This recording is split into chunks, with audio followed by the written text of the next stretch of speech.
So bringing that image into our document. Bing.com and images.google.com. And again, I can go back to all and see the categories. Images of eagle, then I just hit the images. Very similar to the Bing.com look for an eagle. So either of these are a great place to look. If I know specifically the style of picture, this can be very useful. Now, something built in to Microsoft Word you have available to you by going here to Insert Pictures Online. This pops up. Think of this as like a miniature browser built inside of Word, and it is powered by Bing, so I think I'm going to get very similar results to the Bing.com. Here I can look for eagle.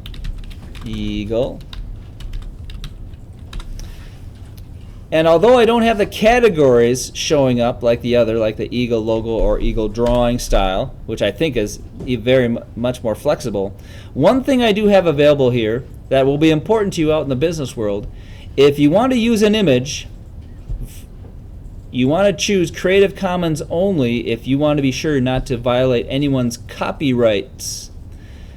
With a business that has some money that might, your business might be sued for using somebody's copyright images, that is a safer way to get images. So we'll use this, but remember, you have even more capability through the searching through either Bing.com, images.google.com. I'm sure there's other great repositories of images because they're just so popular to use. I use these all the time when I'm doing PowerPoints for sermons. Look for a picture to go with that, and I want a drawing. Well, you can quickly categorize your type of picture you're looking for, specific things, and find that particular picture. The next problem is, once I have a picture, let's go find an eagle here, and the online eagle, they're all photos, and we want one that's not quite a photo. We want one that's looking more like a drawing that we can modify the colors, and it's going to take me a while. This one is close to what we want. Let's see if I can find the exact one, and notice as I scroll down it keeps finding more for me. Let's find a drawn picture of an eagle that will allow me to apply some image effects. Let's try this one. Now, if you don't get the exact same eagle picture, don't worry. It's more about learning how to manipulate pictures that I have inserted. I'm going to go with this one today by either double clicking or clicking once and then click Insert. That brings it into my document, and that happens to be a very small picture. I would like it to match the height of this rectangle. Now, if you bring in another one, it may come in huge. Nice thing about this picture format ribbon, I can come over here and tell it, give me exactly, or adjust it to be exactly 0.5 inches high. It maintains the proportions and makes it slightly longer, slightly wider than ½ inch. Now I can adjust that picture. I think, wait a minute, wait, I can't move it around. What's going on? Well, the wrapping, little box here, layout options, choose either in front of text or behind text, doesn't matter. I'll go ahead, go in front of text. Now I can adjust that picture completely independent of any text around it. And I want that to be nicely framing my Sunset State College, but it's not matching very well. Let's see if we can match that a little nicer. And can I apply the same style to that eagle of the glowing border and maybe even beveled? Let's see how it would look. Do you think I can apply some styles? Let's see. Oh, and I see a problem. The eagle is facing away from my centered Sunset State. Let's flip that eagle to be facing our Sunset State College by coming up here underneath, rotate. There's a flip horizontal up underneath the picture format. Now it's facing the right direction. Let's see if we can apply a style. Let's try the glow around that. And let's see, how about the color? Let's see if we can make that eagle adjust its color. Let's come up here to color, And let's see, oh, I do have a goldish color I can apply to that. Oh, that's matching color better. Let's choose, how about a artistic effect? And you get to pick, let's see, if I roll that down, I can see the effect as I hover over it. And let's see if we can have something, ooh, I kind of like that picture effect, that's pretty cool. Some of them don't look like what you would expect as I hover over them. Maybe it's taking a while to think about that. This one here, it doesn't apply that. Maybe if I click on it, it'll apply that, but I don't think I want that smeared completely. I'm going to choose, I think I'll choose that one. That's pretty cool. Plastic wrap. Let's see if we can make a gold glow around it like this one has. That's over here in Picture Effects. And there's the glow, and I believe it was a mild yellow glow. That's looking pretty good. Depending on the style of picture that you pasted here, you actually might get a glowing around the eagle's wings, but that depends on the exact format of the picture you brought in.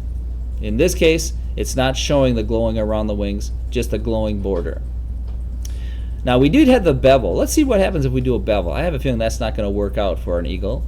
Well, let's see. If I go down to bevel, apply the same bevel, let's see what I get. Oh, it does look kind of interesting. Not that bevel. Maybe the same bevel. I'll let you decide if you want the same bevel.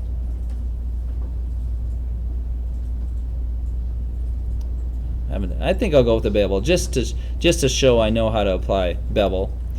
Now, I can use the arrow keys to nudge it to be in the exact right position. If I want it right up against that ribbon, or if I want to put a little space between it and the other, you can decide. I'm going to give you your creative. Let's see. I'm thinking I'm going to put it right up against it, and not have the yellow line in between it and the bar.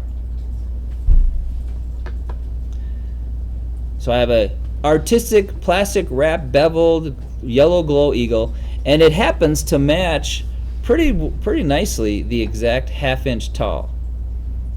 Some effects that you may apply may actually mess up the matching, and again, you can adjust your height, either manually adjusting that or grab a corner and control drag it to keep it centered where it is. You could adjust the size, but since the size match is pretty nice, I'm going to leave it like that.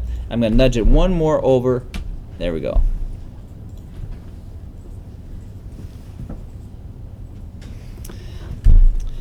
Now we would like this to be nicely matched on the other side. So I want to make a copy of this picture and drag it over here. Well, there's a couple ways to do that. Standard way is Control-C, Control-V, and then move this one over. Or you can Control and then click, and it will drag a copy. You can graphically do Control-click, and it will make a copy and drag that. So whatever choice, you could copy, Control-C, Control-V, copy, paste, and then drag the new one. And now this one we need to be facing our central bar. By again, let's see if right click gives me the choice to rotate and flip. Nope, there's not a rotate and flip there. I have to go to the picture format, rotate, flip there.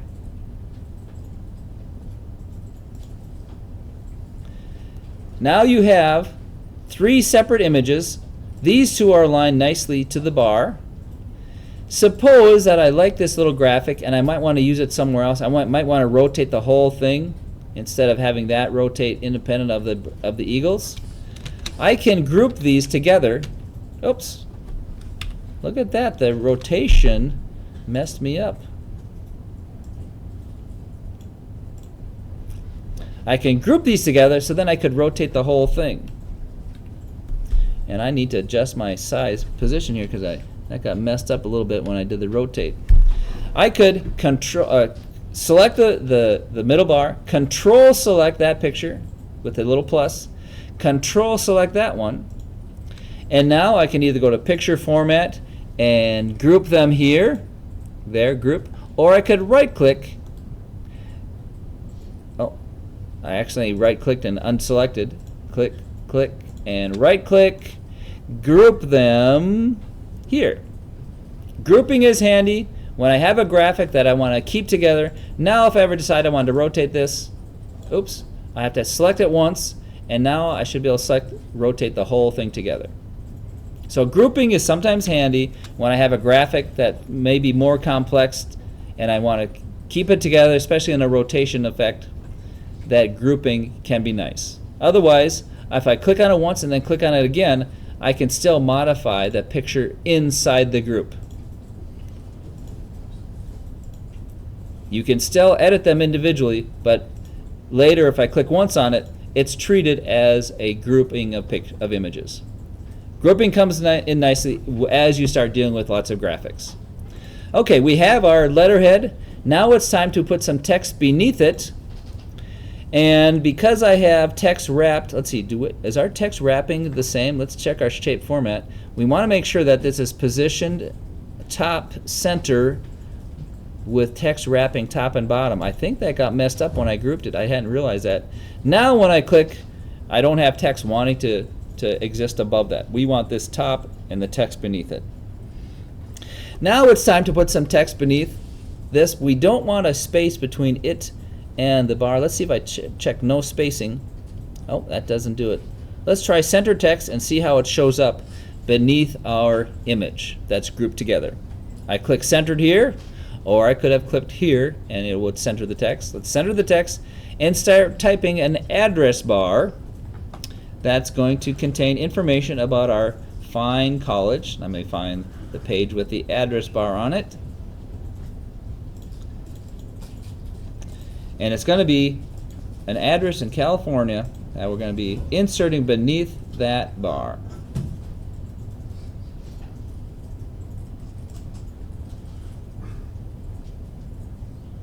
It's going to be the Office of Admissions.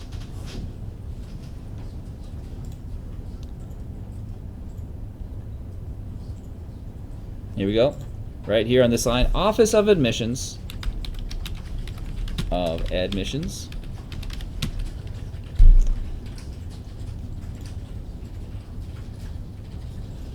1001, comma, 1001 Canton Street, MC 3300, Novato, California 94945. And now some graphics person says, you know, we don't want just a dash. That's boring. We need a symbol that's more interesting than a dash. Some people use a lowercase o for a dot. No, that's not good enough. We want a graphic symbol that would be like a bullet. How would we get that? Well, I could try control characters and maybe get a bullet looking thing, but there is under the insert tab way over on the right a little known table of symbols. Some are well-known symbols. Copyright is in there. Some Greek letters are in there. But let's make sure you could go to the more symbols table and browse through this huge collections of symbols that are hiding back there in a table. They all have a special character code that goes with them. So if you have a special symbol hiding in your Unicode text hex, Unicode hex is the type of character code that there is. There's lots of symbols, and of course there's multiple symbols it remembers from recently used symbols. It has Greek characters in there, some interesting, there's a copyright. You can page through this and find lots of interesting symbols. And of course your standard symbol, I'm not sure why they would store a standard asterisk in there. I'm guessing it's not quite the same as your regular asterisk. But if I page through here by just clicking on the scroll bar, I can come through a few bullet types. As I watch, I'll see Greek symbols go by, Russian. I can come across some interesting symbols, not sure what those are. And eventually I find some bullet type symbols. There's a couple bullets Go towards the bottom. There's a little bullet. He has a character code of 2022. That's a little bullet. And if I go a little further, I find a large bullet here with a character 25CF. And there's a hollow bullet. Once I decide which one I want to use, I think those are the only two that are solid dots in that huge symbol table. I can come to that by either remembering its code or finding its location back in the table, and select that and insert that into my document, and then I can close my special symbol inserting dialog. We want a space before and after that special bullet, and then we want to put our phone number 415-555-0199. Now if I want that symbol again, if I don't remember where it came from, I could copy paste it from here, or just for practice, go to my symbol table, more symbols. It remembers my recently used symbols. I could click there or click there. It remembers that same code. If I remember the code, I could even type my code in here and click insert, and now I have that symbol and then space, and now we put our website name, sunset.edu.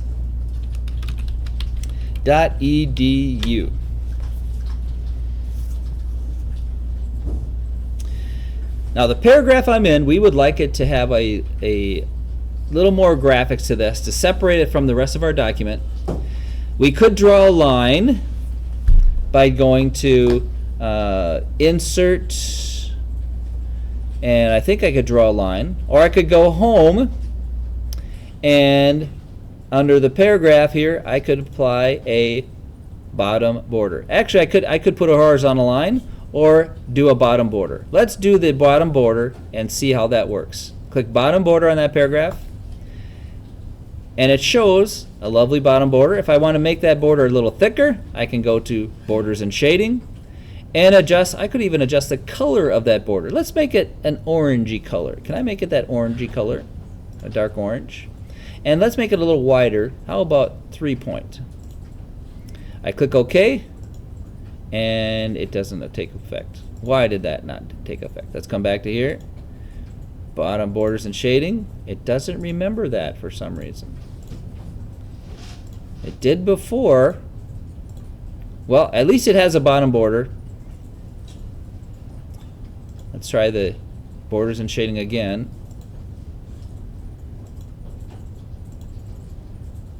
Do I have to click OK again?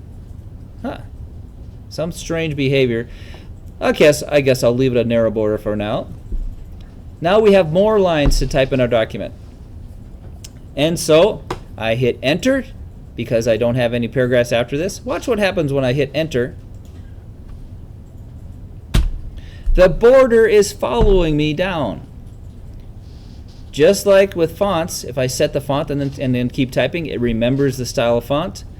Paragraph remembers that the paragraphs have borders in them. And for some reason, I don't get a border under every paragraph. I only get a border under the last paragraph that has a border. To fix this, I want to clear the formatting on this border and let the previous border keep its border. Now, in the book they show us I can do clear formatting here. This removes all the formatting applied to my paragraph. What bugs me is that this clear formatting is over in the font section, and I'm actually clearing the border property of my paragraph. Watch what happens when I do clear formatting. The border springs back to the previous paragraph. One thing it has also done, it has cleared the no spacing away from the paragraph as well. Let's see what happens if instead of clearing formatting, let's see what happens if I remove the border from the paragraph I'm in by going no borders. Where's my no borders? No border. It doesn't let the border go back to the previous paragraph. So the clear formatting is what I want to do here. Let the border revert to the previous paragraph. Kind of a strange behavior. I don't think that makes a lot of sense. And this border not being able to color. I'm going to go back to this and see if I can get my border to be the wide border again. Something about that. It's not letting me get the border to stay wide. I'll come back to that. That's bothering me why I couldn't make that a thicker border. Okay, we want now to enter more text into our document. Control S to save what I have so far. And now we're going to bring in the content of our business letter. Notice the paragraph I'm in, it has no spacing. It has normal. I'm going to change that back to no spacing. And let's see how many paragraphs. We do want it spaced down below the rest of the letterhead. So we're going to throw a few extra paragraphs in there. But before we do that, we would like the date to show. Let's see if we do the. We're going to do the date here in a section here. Yeah, we're going to have an extra line here. Just showing you that I hit enter. I'm going to now put the date on this line. I want it not to be centered, but to be tab stopped in at 3.5, just because someone decided we don't always want to center our date. And we want some practice at tab stops. Tab stops are graphically displayed on your ruler. So if you don't see your ruler right now, turn on the ruler by going to View and check the ruler, because tab stops are controlled on our ruler. So now I'm in that paragraph. I want to put a tab stop at 3.5 inches. To do that, it's a simple click in just the right place in the gray right below our ruler at 3.5 inches. I click and I get a tab stop right at 3.5 inches. I can grab that tab stop and adjust it left and right. If I don't want the tab stop there because I accidentally put it there, I can click on it and drag it off of the ruler, and that removes the tab stop. Click there to bring it back. The type of tab stop that I get is all controlled by this tiny little box way up here in the upper left. There is a center tab stop, a right tab. I'm not sure what that one is. If I hover over it, it might say a decimal tab, and then not sure what kind of tab that is. My cursor is blocking. I can cycle through all the tabs available and then get back to my left tab. Now remember, tabs, just like paragraph formatting, the paragraphs after this will remember the tabs that were in the paragraph I started with. So from now on, as I hit enter and start new paragraphs, they will remember that tab, but they will be independent for each paragraph. So now that we have that tab there, now if I hit the tab, it takes me to 3.5 inch. And I'm going to put in the current date. And if I don't have my calendar with me, I want Microsoft Word to tell me the current date. I can go up to Insert, Date and Time, the third selection. If I ever wanted to follow and keep updating with anytime they open this document, I would check Update Automatically. If I want to keep it at the date that I wrote this letter, I am not going to check Update. So do not check Update for this one, because we wanted to remember when I wrote this. Watch what happens now when I hit enter. This paragraph also has tabs in it, but if I adjust its tabs, it doesn't affect the tab of the line before me. And I can even drag the tab away, and that paragraph won't have the tabs in it anymore. So remember that. Paragraphs remember their tabs on a per paragraph basis. Now let's continue with putting in some text in now for our document. We've got the date in there. And now after that line, we have another paragraph, 2 more enters, and now we're going to begin our letter to Mr. Caleb Thomas. I'm going to turn off formatting marks there. Mr. Caleb Thomas. Enter once. It's remembering the no spacing style that I applied to that line. 982 Bartlett Street.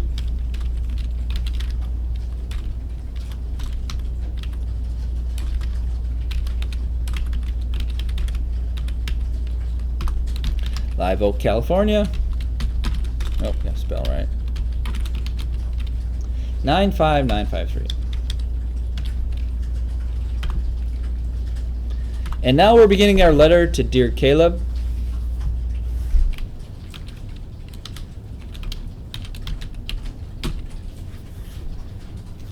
We do want, since we set the spacing to no spacing, I am manually entering an extra line in between.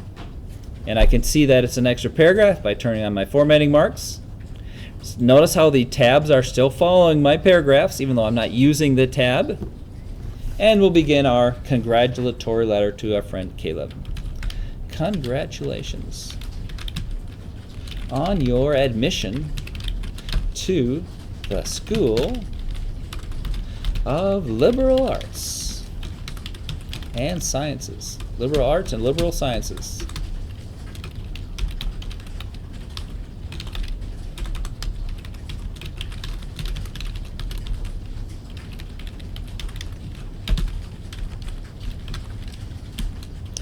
On behalf of our students, faculty, and staff, I welcome you, our academic community,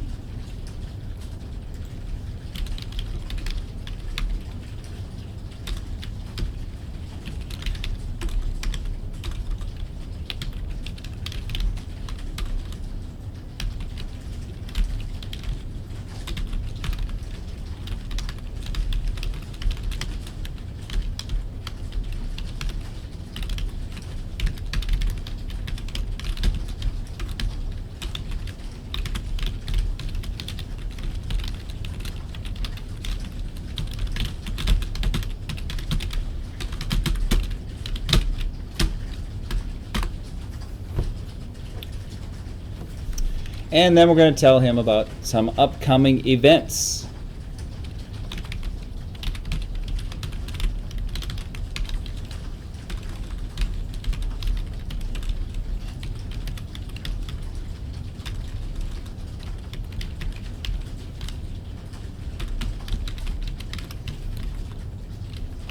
Fix my spelling. And now we're going to bring in something new here.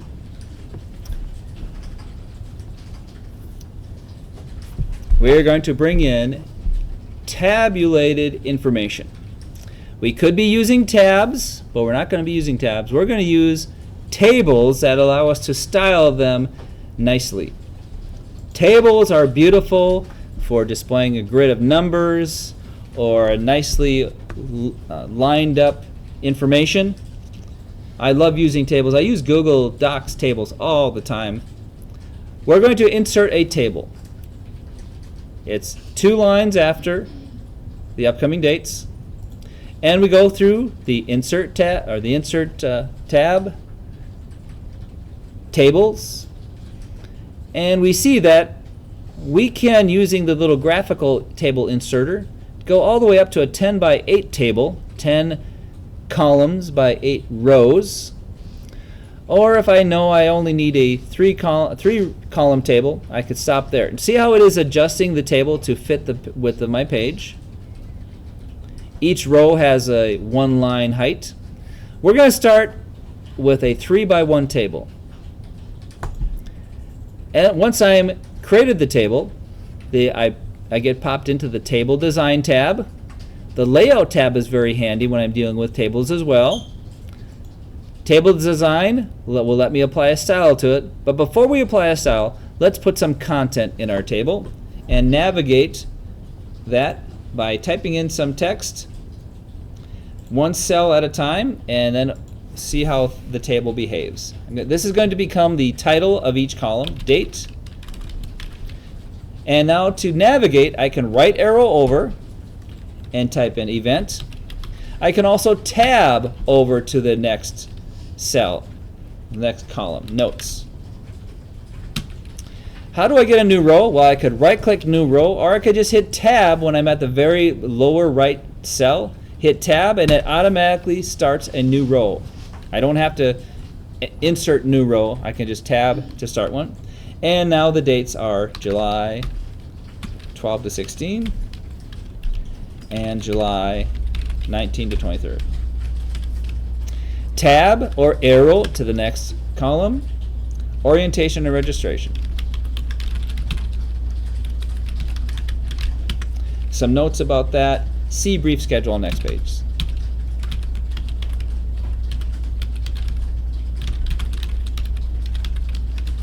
Tab to get me to the next row, August 16 and 17. These are our move-in days. Oh, got to get the spelling right. Move dash in days. And assigned by housing services for notes. Capital Housing Services. One more tab. And I have the last row for now, August 23rd. Fall term begins.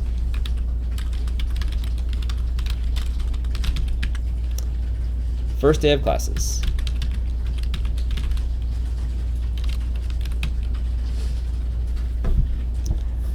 We will be coming back and entering more information to know how to manipulate tables if I have information to add or delete. But before we leave this table, we would like to apply a lovely style to this table. And I could manually go through and shade things and bold the top row. But up here underneath table design, there are built-in table styles that let me apply colors and styles to the entire table. Lots of built-in styles. If I hover over them, it'll give me a preview of that. The table style that I would like to apply is the very simple table style, third from the left and the orangey color. And I click, and that table style gets applied to that table. This little guy here lets me select everything in the table. I can always click and select table cells one at a time. And within a cell, I can select fonts or text within that. But navigating through a table allows you, and creating a table instead of a tab, using tabs, which can get pretty crazy, you can style this very nicely using the built-in table styles. If I wanted to change it, alternating colors, easy to change your table style. I'm going to Control S, save this, and we'll stop here for today because we want to give you time to get to the next class and make sure I'm following the schedule for today. Give you the time between now and chapel. Yes, 9:50 is the ending time for today. So you have a table. Notice that tab there is still hanging around since it remembers the tab from when I started. But tables automatically apply some lovely arrangement of the data. I can always click on the vertical line in a table and adjust that row or column. However, I want to say this note was wrapping and I didn't want to. I could adjust the width of that column. See how it will wrap if I make it too narrow.